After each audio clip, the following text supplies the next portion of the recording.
গুড়িয়ে দেওয়া হচ্ছে শেখ মুজিবুর রহমানের রাজধানীর ধানমন্ডি ৩২-এর বাড়িটি। আগুনে পুড়ল শেখ হাসিনার বাড়ি সুধা সদনও। পালিয়ে যাওয়া প্রধানমন্ত্রী শেখ হাসিনার সোশ্যাল মিডিয়ায় দেয়া বক্তব্যকে কেন্দ্র করে ছাত্র জনতা ভাঙচুর ও অগ্নিসংযোগ করে। নিষিদ্ধ সংগঠন ছাত্রলীগ নেতাদের সঙ্গে শেখ হাসিনার ভার্চুয়াল বক্তব্যের জের ধরে ক্ষোভ দেখা দেয়। মার্চ টু ধানমন্ডি ও বুলডোজার কর্মসূচি দেয় বিক্ষুব্ধ শিক্ষার্থীরা। তারা জানায় দেশে ফ্যাসিবাদের কোনো চিহ্ন রাখা হবে না। মাহিন আরফাতকে সঙ্গে নিয়ে আরো জানাচ্ছেন এআর বাদল।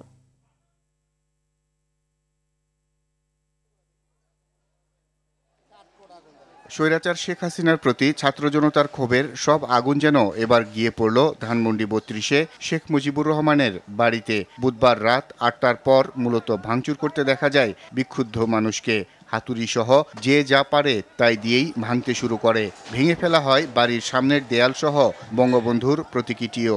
ক্ষোভ বাড়তে থাকায় পরে বুলডোজার ও ক্রেন ব্যবহার করা হয় বাড়িটি ভাঙতে।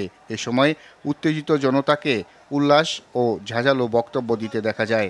রাষ্ট্র সংস্কার ছাড়া নির্বাচনের কথা বলে তাদের সবাইকে বলতে চাই, যদি এরকম উল্টাপুল্টা কোনো কাজ করতে চান এবং এই শেখ হাসিনা বা আওয়ামী লীগকে পুনরায় গঠন করতে চান, তাহলে তাদের অবস্থা ঠিক এমনভাবে কবর রচিত হবে।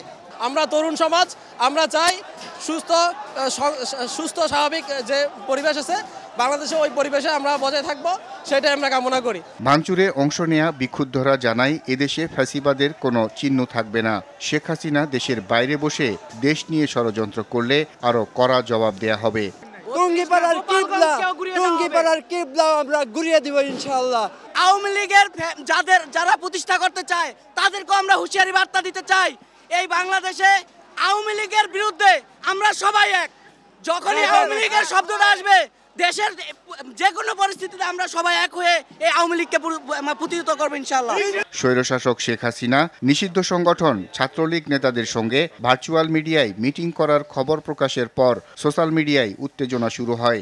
বৈষম্য বিরোধী ছাত্র আন্দোলনে অংশ নেয়া অনেক ছাত্র জনতা ও অনলাইন অ্যাক্টিভিস্ট ফেসবুকে ধানমন্ডি ৩২ অভিমুখে বুলডোজার মিছিল এবং মার্চ টু ধানমন্ডি ৩২ কর্মসূচির ডাক দেয়।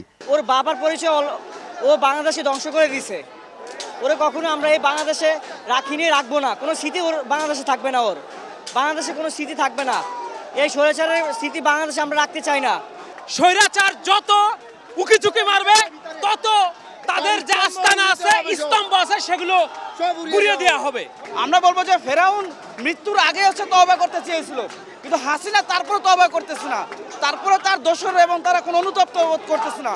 সুতরাং হাসিনা এবং হাসিনার যে সমস্ত লেসপেন্সাররা রয়েছে, তারা ফেরাউন বড় ফেরাউন তাদের কাছে ফেল। বৈষম্য বিরোধী ছাত্র আন্দোলনের আহ্বায়ক হাসনাত আব্দুল্লাহ ফেসবুক পোস্টে বলেন, বাংলাদেশ ফ্যাসিবাদের তীর্থভূমি মুক্ত হবে। এআর বাদল, RTV, ঢাকা।